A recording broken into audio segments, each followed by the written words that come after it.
اور ساری رات میں جنت میں گھومتا، مجھے پتہ ہی نہیں چلا کہ دنیا کیا ہے، بیوی کیا۔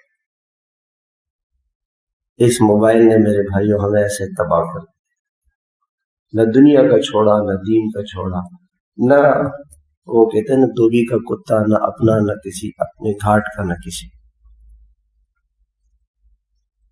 تباہ کر دیا اس ہماری زندگی کو، نہ دنیا کا چھوڑا نہ آخرت کا چھوڑا، یہ تو ایسی خطرناک ہے۔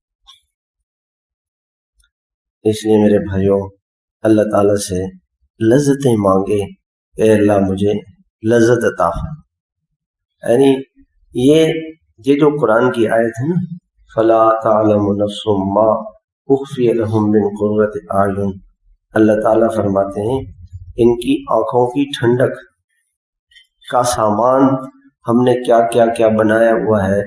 ایسی جنت اللہ تعالیٰ نے بنائی ہے تہجد پڑھنے والوں کو، جو کسی نبی کو بھی اور کسی فرشتے کو بھی اللہ نے نہیں دکھائی۔